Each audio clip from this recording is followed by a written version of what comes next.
Youth leader కొట్టే మల్లికార్జున గారు ఉన్నారు. ఆయనతో మాట్లాడదాం. మల్లికార్జునరావు గారు, గుడ్ ఈవినింగ్ అండి.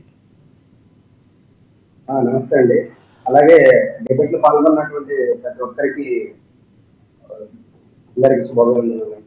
మల్లికార్జున గారు, సుప్రీంకోర్టు ఇచ్చిన తీర్పును ఏ రకంగా చూస్తారు? సార్, వాస్తవంగా ఏంటంటే ఈరోజు సుప్రీంకోర్టు నిర్ణయాన్ని ప్రతి ఒక్కరు స్వాగతిస్తున్న సంతోషం యాజ్ ఎ సివిల్ ఆస్పిరెంట్ గా. ఎందుకంటే ఇండియన్ కాన్స్టిట్యూషన్ ప్రకారం లెజిస్లేటివ్, ఎగ్జిక్యూటివ్, జ్యుడిషియల్ అనేది చాలా ఆ మూడు అనేది ఏదానికి ఇంటర్లింక్ కొనసాగినట్లే వ్యవస్థలన్నిటి కూడా మనం ప్రజాస్వామ్యాన్ని పరిరక్షిస్తాం అనేది ఒక భారతీయుడుగా, ఒక బీజేపీ నాయకుడిగా నేను గౌరవిస్తాం. కానీ ఇక్కడ సుప్రీంకోర్టు న్యాయ వ్యవస్థకి అంటే ఈ రోజు మేము ఒక విజ్ఞప్తి చేస్తున్నాం. అంటే ఒక కావచ్చు, ఒక భారతీయుడుగా. ఎందుకంటే ఈ రోజు ప్రతి ఒక్కరూ హిందుత్వ మతాన్ని మనం ఈ రోజు పరిరక్షించుకోవాల్సిన బాధ్యత ప్రతి ఒక్కరి మీద ఉంది. ఈ రోజు కేవలం ఇక్కడ అవకతవకలు జరిగాయని మాత్రమే చెప్పారు ఇక్కడ. అంతేగాని ఈ వైఎస్ జగన్మోహన్ రెడ్డి గారు దగ్గరుండి కల్తీ చేశారు, నెయ్యి పోశారు అని ఎవ్వరూ ప్రశ్నించలేదండి. ఈ రోజు మనం చూసినట్లయితే అంటే ఆంధ్రప్రదేశ్ ప్రస్తుత ఎన్డీఏ కూటమి, చంద్రబాబు గారి నేతృత్వంలో ఉన్నటువంటి ఏపీ ఎన్డీఏ కూటమి సిట్టు కూడా వేయడం జరిగింది కల్తీ నాణ్యత యొక్క లడ్డుల తయారీ విధాన్ని. వాస్తవంగా చూస్తే నిన్న కూడా మనం చూసాం, మా మిత్రపక్ష నాయకులు పవన్ కళ్యాణ్ గారు వారాహి డిక్లరేషన్ పేరు మీదుగా తిరుపతిలో ఒక వారాహి సభ పెట్టడం జరిగింది. నిజంగా మా పవన్ కళ్యాణ్ గారిని చూస్తే మా ఎన్డీఏ కూటమి నాయకులు కావచ్చు, ప్రతి ఒక్క ఆయన నిర్వహించే ప్రతి ఒక్కరు కూడా ఆయనని ఇన్స్పిరేషన్ తీసుకొని ఖచ్చితంగా ఈ వ్యవస్థలో భాగస్వామ్యం అవుతారని మేము అనుకుంటున్నాం. ఎందుకంటే ఈ రోజు పవన్ కళ్యాణ్ గారు అయినా, ప్రతి హిందువు అయినా, ప్రతి ఒక్క హిందుత్వవాది అయినా, ప్రతి ఒక్కరు అంటే దేవుణ్ణి ఆరాధించే ప్రతి ఒక్కరు కోరుకునేది ఒకటే సార్.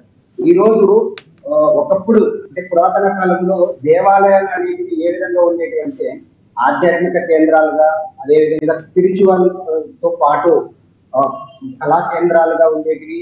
ఈ రోజు ఎక్కువ ఫ్రెండ్లీ గా ఉండేటువంటి టెంపుల్స్ కేవలం వ్యాపార కోణంలోనే ఉంటున్నాయి. ఈ రోజు టెంపుల్ ని పరిరక్షించుకోవాల్సిన బాధ్యత ఒక రాజకీయ వ్యవస్థదే కాదు, ప్రతి ఒక్కరి బాధ్యత మాత్రమే. ఈ రోజు ధర్మో రక్షిత అంటే ధర్మాన్ని రక్షిస్తే ధర్మం మనల్ని రక్షిస్తుందని చెప్తాం. దైవం మానుష్య రూపేణ, దైవము ప్రతి మనిషిలో ఉంటుందని చెప్తారు. ఈ రోజు ఆ దైవాన్ని కాపాడడానికి ప్రతి ఒక్కరు ఒక దేవుని లాగా, ప్రతి ఒక వ్యక్తి లాగా, ఒక శక్తి లాగా ఈ రోజు హిందూ దేవాలయాల మీద కావచ్చు, హిందూ మతాల మీద కావచ్చు, ప్రతి ఒక్కరి మీద కంకరం కట్టుకోరు. ఈ రోజు తిరుపతి లడ్డూలో ఓన్లీ నాణ్యత తగ్గిందని ఒక వివాదాన్ని మాత్రమే చూస్తున్నారు, కానీ అది ఒక వివాదంగా ప్రతి ఒక్క హిందువు చూడట్లేదు. ఎందుకంటే నాణ్యతలు అవకతవకలు ఉంటే ఖచ్చితంగా విచారించి రేపు రాబోయే రోజుల్లో ఇలాంటి ఏ గుడిలో కూడా ఎక్కడ కూడా జరగకూడదు. హిందుత్వం అనేది ఒక భావన కాదు, అదొక దైవత్వం సంబంధించిన ఒక ఆలోచన విధానము. ఎందుకంటే ప్రతి ఒక్కరి జీవన విధానంలో వే ఆఫ్ లైఫ్ లో ట్రెడిషన్ అనేది ఒక భాగం కాబట్టి ప్రతి ఒక్కరు అదే కోరుకుంటున్నారు. ఈ రోజు భారతీయ జనతా పార్టీ అయినా, ఎన్డీఏ కూటమి అయినా ప్రతి ఒక్క హిందువుల యొక్క విధానం ఏంటంటే మద్దతు ఎందుకు అడుగుతున్నారంటే ఈ రోజు నేను ఒకటే ప్రశ్నిస్తున్నానండి, లౌకికవాదులకు అదేవిధంగా సెక్యులర్ ముసుగులో ప్రతి ఒక్కరిని విద్వేషం చెప్పే వాళ్ళకి ఒకటే సూటిగా ప్రశ్నిస్తున్నాను. ఈ రోజు పవన్ కళ్యాణ్ గారు పేర్కొన్నట్లు లౌకికవాదం 1 వేలో లేదు, 2 వేలో ఉండాలి. లౌకికవాదం కేవలం ప్రస్తుతం ఇండియాలో లౌకికవాదం 1 వేలో ఉంది. ఎందుకంటే లౌకికవాద ముసుగులో ఓన్లీ హిందువులపై దాడి జరిగినప్పుడు హిందువులు మాట్లాడితే వాళ్ళని మల్లికార్జున గారు ఇక్కడ జగన్మోహన్ రెడ్డి గారు ఈరోజు ప్రెస్ మీట్ పెట్టారు. ప్రెస్ మీట్ లో మాట్లాడారు, అసలు నీకు సనాతన ధర్మం అంటే తెలుసా అని పవన్ కళ్యాణ్ ఉద్దేశించి మాట్లాడారు. అదేవిధంగా చంద్రబాబు నాయుడు ఏదైతే తప్పు చేశాడో నీకు తెలుసు, కూటమిలో భాగస్వామి అయి ఆ చంద్రబాబు నాయుడు చేసిన తప్పు అని నువ్వు దుష్ప్రచారం చేస్తున్నావు, నీకు అసలు సనాతన ధర్మం గురించి తెలుసా అని జగన్మోహన్ రెడ్డి గారు మాట్లాడారు. దీన్ని ఎలా చూడాలి? సరే, మీరు చాలా మంచి క్వశ్చన్ వేశారు. ఈ రోజు ఎన్డీఏ కూటమిని, పవన్ కళ్యాణ్ గారిని ప్రశ్నించే ఈ భూమన కరుణాకర్ రెడ్డి గారు, వైఎస్ జగన్మోహన్ రెడ్డి గారి మాటలు చూస్తుంటే నిజంగా ఒక భారతీయుడిగా, హిందువుగా నవ్వొస్తుంది సార్, సిగ్గుపడుతున్నా. ఎందుకంటే గత 10 రోజుల కిందట నేను తిరుపతికి వస్తాను, నడుచుకుంటూ వస్తాను, ఒక సభను ఏర్పాటు చేస్తాను, ఏ విధంగా అయితే లడ్డూలో నాణ్యత విధానం మీద ఎటువంటి అంటే తప్పుడు విధానాలు జరగలేదు, మా ప్రభుత్వంలో బాగా జరిగాయి అని చెప్పేసిన ఈ జగన్మోహన్ రెడ్డి గారు తిరుపతిలో కేవలం డిక్లరేషన్ వాటి మీద సంతకం పెట్టాల్సి వస్తుందని చెప్పేసి ఈ రోజు తిరుపతికి వెళ్ళలేకపోయారు. జగన్మోహన్ రెడ్డి గారు ఒకటి చెప్పేది ఒకటి, చేసేది ఒకటి. నిజంగా జగన్మోహన్ రెడ్డి గారికి హిందువుల మీద, హిందువుల మత విధానాల మీద ఆయనకి నమ్మకం లేదు. కేవలం హిందువుల ఓట్లు మాత్రమే కావాలి. అదే విధంగా పవన్ కళ్యాణ్ గారిని సూడో స్పిరిచువాలిస్ట్ అని పేర్కొన్నటువంటి భూమన కరుణాకర్ రెడ్డి గారిని నేను ఒకటే ప్రశ్నిస్తాను. అయ్యా, మీరు గతంలో టీటీడీ ఆలయ చైర్మన్ లో ఉన్నారు కదా, అప్పుడు ఉన్నప్పుడు చర్చి ఒక విధానంలో తిరుపతిలో తన కుమార్తె యొక్క పెళ్లి చేశారు, ఇది ఎక్కడి న్యాయం అని చెప్పేసి తిరుపతి ప్రజలు అడిగితే దానికి భూమన కరుణాకర్ రెడ్డి గారు సంబంధం లేని మాటలు మాట్లాడారు. ఈ రోజు పవన్ కళ్యాణ్ గారు కావచ్చు, ఎన్డీఏ కూటమి రోజు రోజు హిందుత్వ యొక్క మెరుగుదలకు ఈ రోజు చర్యలు తీసుకుంటుంది. మనకందరికి తెలుసు, ఎన్నో దేవాలయాలు పూట గడిస్తే చాలనుకుని అక్కడ ఉన్నటువంటి పూజారులు కూడా బిక్కు అంటే ఈ రోజు ధూపదీప నైవేద్య సంఘటన కోసం 5,000 నుంచి 10,000 కూడా ఈ ఎన్డీఏ కూటమి ఈ రోజు పెంచడం జరిగింది. అర్చకులకి 7,000 ఆన్లైన్ లో ట్రాన్సాక్షన్ చేయడంతో పాటు 3,000 దేవాలయంలో పెట్టిన నైవేద్యం గురించి ఈ రోజు ప్రభుత్వం ఎన్డీఏ కూటమి రక్షణ తీస్తుంది. నేను ఒకటే చెప్తున్నాను సార్, ఈ రోజు లడ్డులో నాణ్యత జరగలేదు, జరిగిందని వాళ్ళు చెప్పడానికి ఒకటే ప్రత్యక్ష సాక్ష్యం. మా మిత్రులతో 5 రోజుల కిందట తిరుపతికి వెళ్ళారు.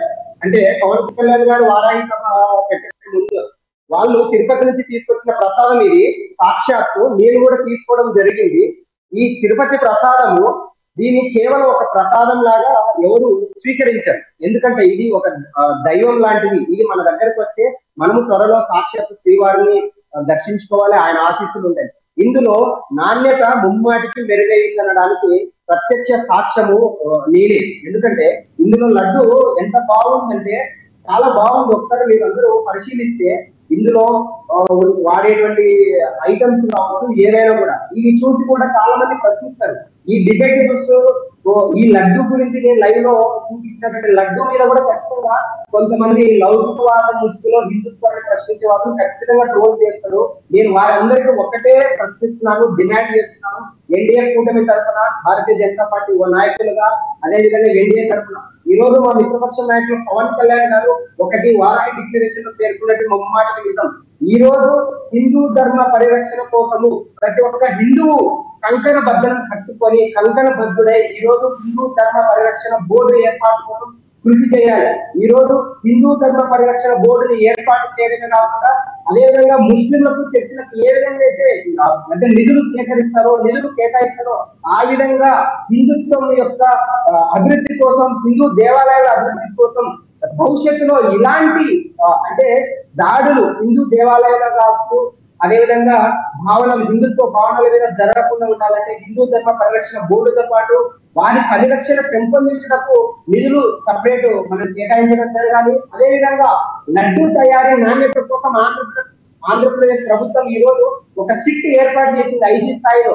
ఖచ్చితంగా రాబోయే రోజుల్లో ఖచ్చితంగా నిజానిజాలు ప్రజలకే బహిర్గతం అవుతాయి. ఎందుకంటే ఈ రోజు కేవలం రాజకీయంగా లబ్ధి పొందడం కోసమే జగన్మోహన్ రెడ్డి గారు ఈ రోజు ప్రెస్ మీట్లు పెట్టి గత ప్రభుత్వాల్లో చేసినటువంటి తప్పులు ఏవైతే బయటికి రాకుండా ఉండడం కోసం తాను ఇంటెలెక్చువల్ గా వ్యవహరిస్తారని చెప్పేసి నేను పేర్కొంటున్నాను సార్. ఖచ్చితంగా రైట్, మళ్ళీ వస్తానండి మీ దగ్గరికి. ఒకసారి మనం మాధవరెడ్డి